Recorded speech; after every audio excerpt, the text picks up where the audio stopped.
Bom dia, mais uma manhã com Deus, priorizando a palavra de Deus, e nesta manhã do dia 20/10, nós vamos meditar de Mateus, do capítulo 12 ao capítulo 15, e que a paz do Senhor encha o teu coração nesta manhã. Capítulo 12, Jesus, ele é Senhor do sábado, né? Porque havia a tradição judaica quanto à guarda do sábado. Portanto, por aquele tempo, em dia de sábado, passou Jesus pelas searas. Ora, estando seus discípulos com fome, entraram para colher espigas e comer. E isso era perante a lei, né, recriminado, conforme Deuteronômio 23:25. Os fariseus, porém, vendo isso, disseram: eis que os teus discípulos fazem o que não é lícito fazer no dia de sábado. Mas Jesus lhe disse: não lestes o que fez Davi quando ele e seus companheiros tiveram fome? Está lá em 1 Samuel, capítulo 21, do 1 ao 6, onde ele comeu, né? Estava cansado, esfomeado da batalha e comeu o pão dado pelo sacerdote. Como entrou na casa de Deus e comeu os pães da propiciação, os quais não lhe era lícito comer, porque era o pão, né, destinado aos sacerdotes. Nem ele, nem os com ele estavam, mas exclusivamente ao sacerdote. E aí Davi, né, com muita fome, ele pergunta ao sacerdote se tinha pão, e o sacerdote fala para ele: só tem os pães da propiciação. E foram esses que Davi e os seus homens comeram, né?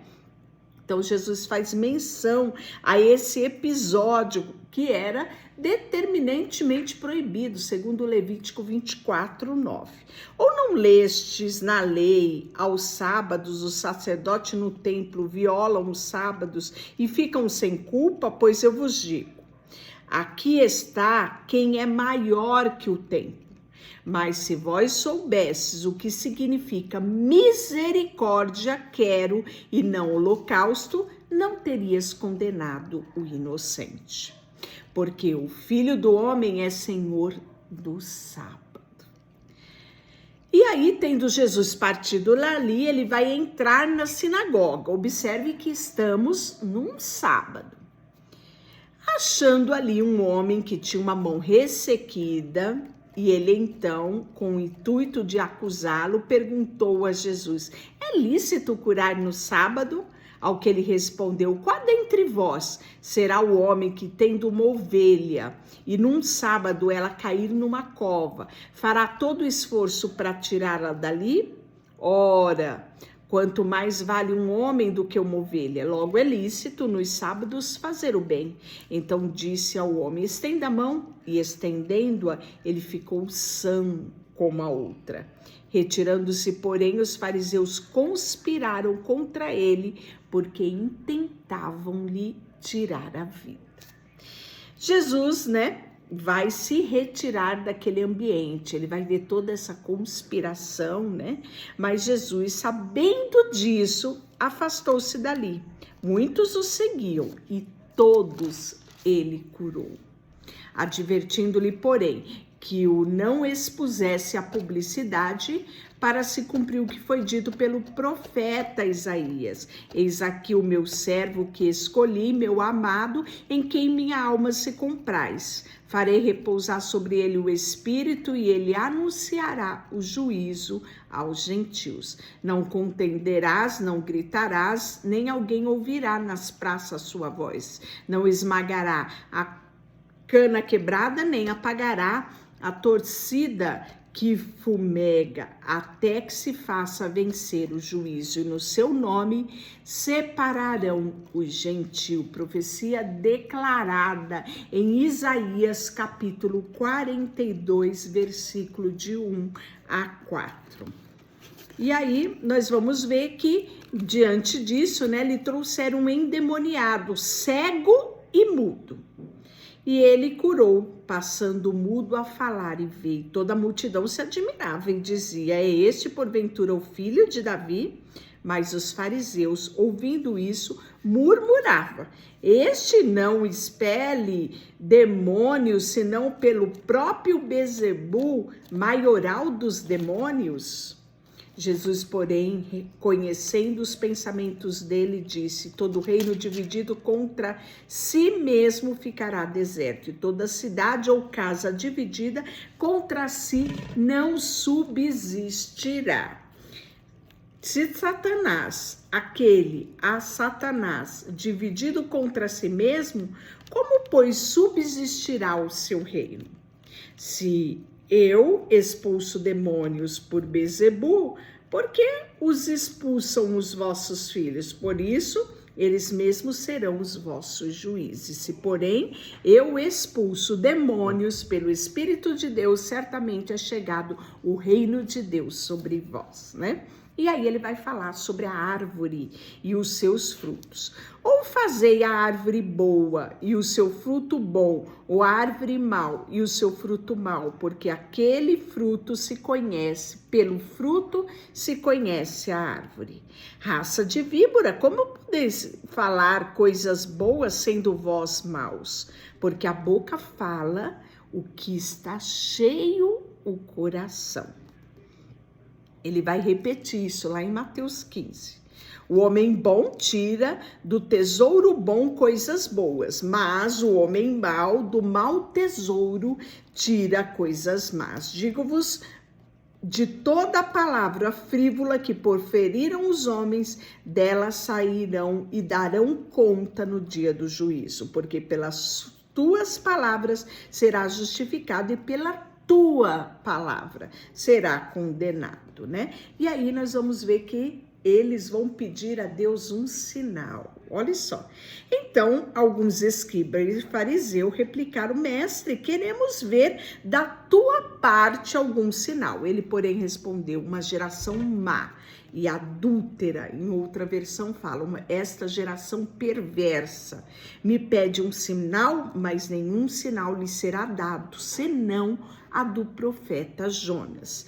Porque assim como esteve Jonas 3 dias e 3 noites no ventre do grande peixe, assim o Filho do Homem estará 3 dias e 3 noites no coração da terra. Os ninivitas levantarão no juízo com esta geração e a condenarão, porque corresponderam, né, arrependendo-se com a pregação de Jonas. E eis aqui está quem é maior do que Jonas, né? E aí nós vamos ver que ele vai falar sobre a estratégia de quem? De Satanás. Olha só. Quando um espírito imundo sai de um homem, ele anda por lugares áridos, procurando repouso, porém não o encontra. Por isso diz: voltarei para minha casa, da onde vi. E tendo voltado, a encontra vazia, varrida e ornamentada, então vai e leva consigo outros 7 espíritos piores do que aquele. E entrando, habitaram ali. E o último estado daquele homem torna-se pior do que o primeiro. Assim também acontecerá a esta geração perversa. E aí nós vamos ter um episódio aqui onde a família de Jesus vai ser citada. E olha a resposta do mestre a isso. Falava ainda Jesus ao povo, e eis que a sua mãe e seus irmãos estavam do lado de fora, procurando falar-lhe. E aconteceu que lhe disse: tua mãe e teus irmãos estão lá fora e querem falar-te. Porém ele respondeu ao que lhe trouxeram o aviso: quem é a minha mãe e quem são os meus irmãos? E estendendo a mão para os discípulos, disse: eis a minha mãe e os meus irmãos, porque qualquer que fizer a vontade do meu Pai Celeste, este é o meu irmão e este é a minha mãe, né? E aí nós vamos ver a parábola do semeador, e essa parábola ela vai ser também transcrita em Lucas capítulo 5. Naquele mesmo dia, saindo de Jesus de casa, sentou-se à beira do caminho. E grande multidão se reuniu perto dele, né? E aí, de muitas coisas lhe falou. E ele vai falar aqui por parábolas.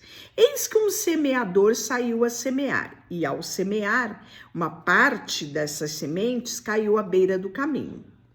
A outra parte caiu no solo rochoso.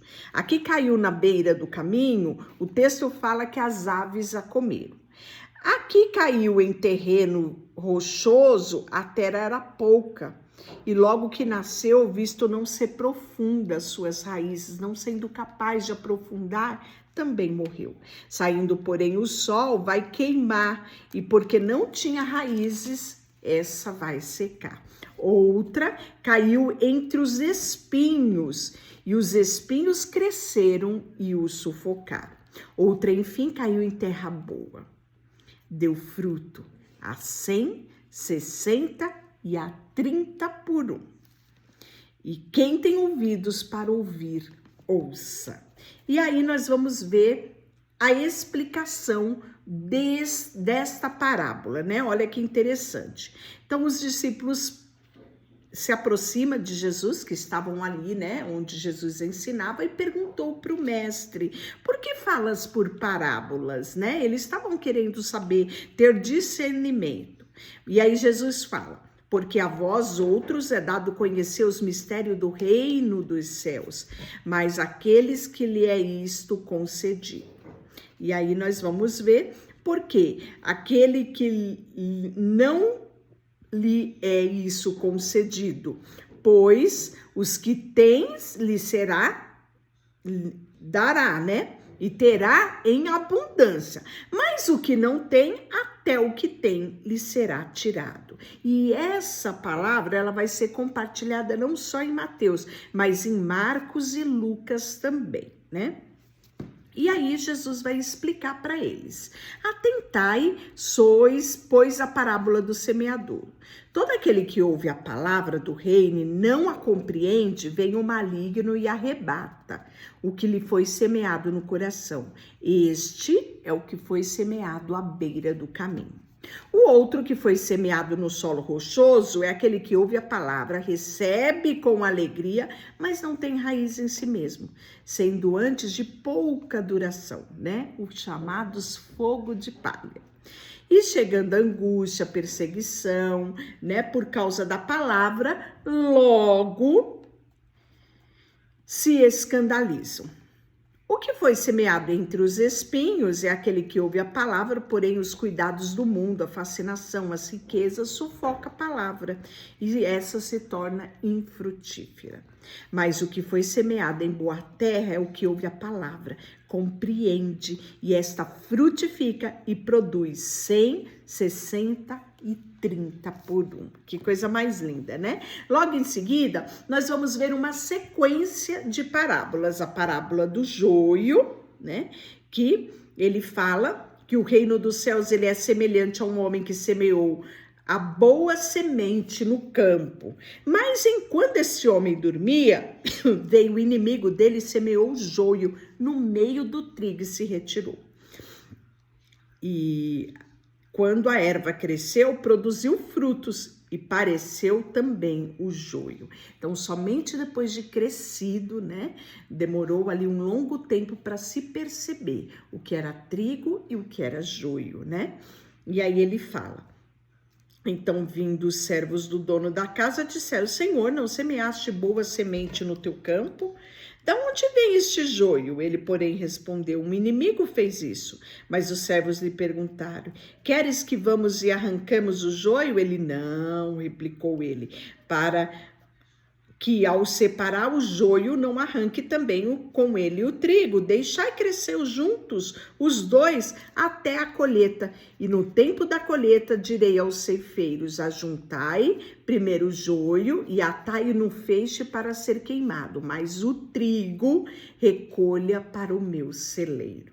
E aí ele vai falar do grão de mostarda, que é outra parábola, que ele vai fazer a comparação, né? O grão de mostarda é uma semente mas bem pequenininha, só que ele dá origem a uma das maiores, né? Olha só, é semelhante ao grão de mostarda que um homem tomou e plantou no seu campo, o qual, na verdade, a menor de todas as sementes crescida é maior de toda a hortaliça. Ela se faz árvore, de modo que as aves do céu aninham-se nos seus ramos. E aí ele vem da parábola do fermento, e aí ele fala por que Jesus, né, fala por parábola. Olha só, todas estas coisas disse Jesus à multidão por parábolas, e sem parábolas nada dizia, porque que se cumprisse o que foi dito por intermédio do profeta: abrirei a parábolas a minha boca, publicarei coisas ocultas desde a criação do mundo, né?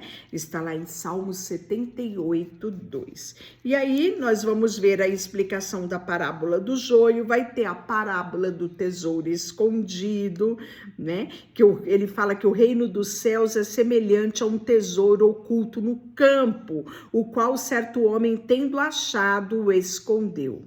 E transbordante de alegria, vende tudo que tem e compra aquele campo.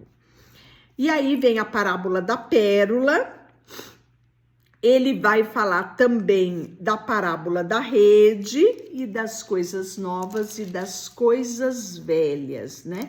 E Jesus vai pregar, sabe aonde? Em Nazaré. E ele, infelizmente, vai ser rejeitado, né? O Jesus de Nazaré, rejeitado pelos seus compatriotas.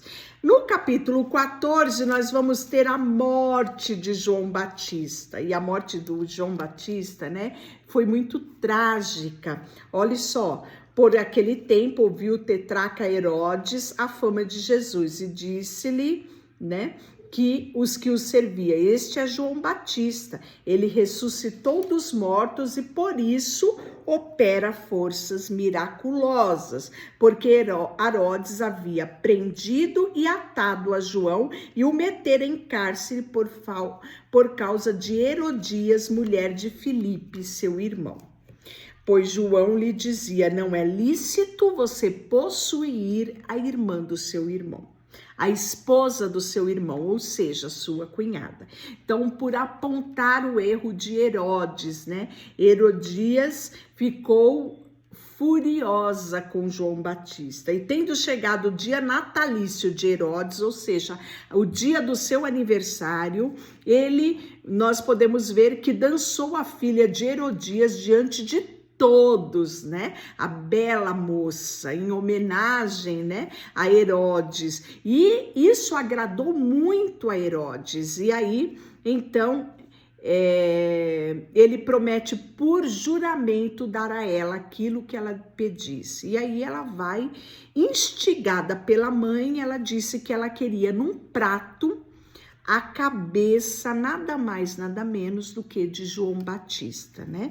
E isso vai entristecer Herodes, porque ele passou a ter uma admiração muito grande. Ele sabia que João era um homem de Deus, era um santo profeta de Deus, né?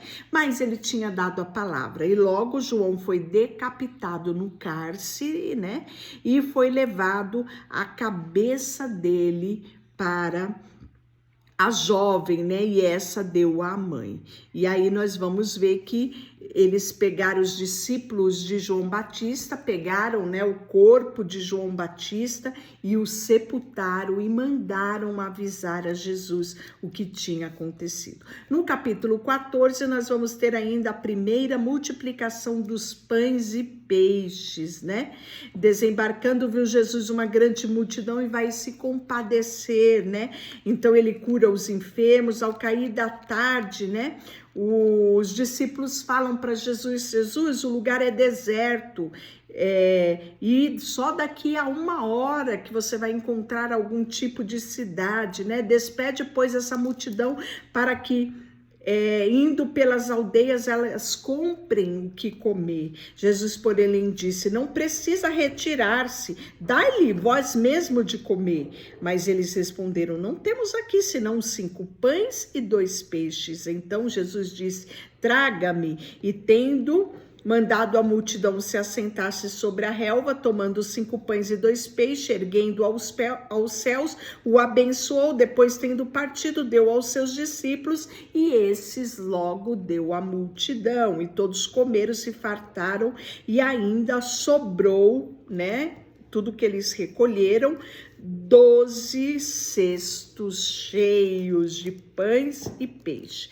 Por fim, logo a seguir, Jesus vai compelir os seus discípulos a embarcar e passar diante dele do outro lado, enquanto ele vai se despedir da multidão. E despedido da multidão, ele subiu ao monte a fim de orar sozinho.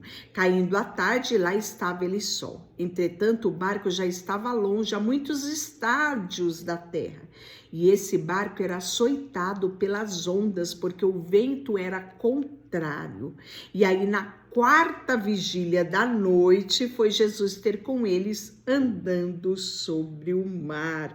Olha que episódio extraordinário, né? E aí os discípulos, quando olham aquilo, eles ficam atemorizados, porque eles começam a gritar, é um fantasma, né? Começam a ter medo e a gritar. E aí Jesus imediatamente diz para ele, né? Tendes bom ânimo, sou eu, não temas. E aí Pedro diz, Senhor, se és tu mesmo, faz com que eu vá ter contigo por cima das águas, né? E Jesus disse, Pedro vem, Pedro desce do barco, anda sobre as águas e vai ter com Jesus.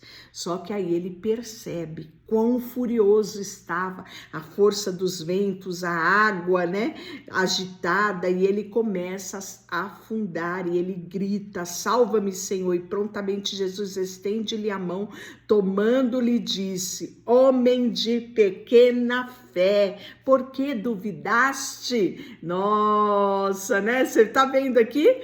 Pois é, em Mateus 8:26, Jesus já tinha dito, né? Homens de pequena fé, aqui pela 2ª vez Jesus fala isso, em específico aqui para Pedro, na outra ocasião a todos os discípulos, né?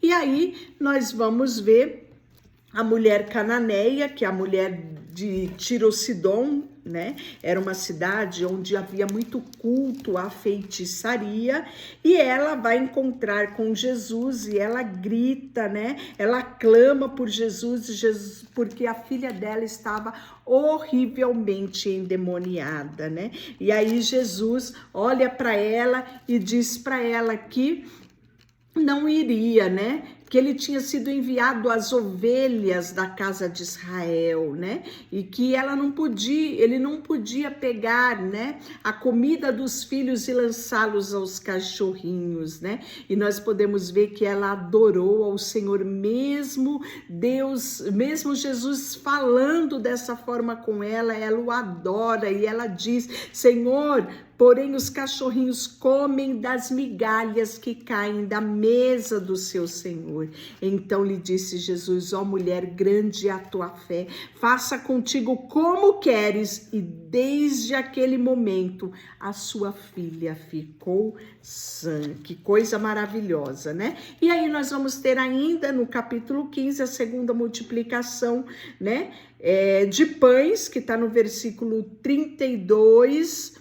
E nós vamos ver que mais uma vez os discípulos falam, né, para Jesus, aonde haverá nesse deserto tanto pão para fartar esta grande multidão? E aí Jesus perguntou, quantos pães tem de alguns peixes? Aí eles disse 7 e alguns peixinhos, né? Então lá no primeiro era 5 pães e 2 peixes, aqui já é 7 e alguns peixinhos. E aí nós vamos ver que Jesus faz a mesma coisa, manda o povo sentar, toma os 7 pães e os peixes, dá graça, parte, dá aos discípulos e este ao povo. Todos comeram, se fartaram e sobejaram 7 cestos cheios, né?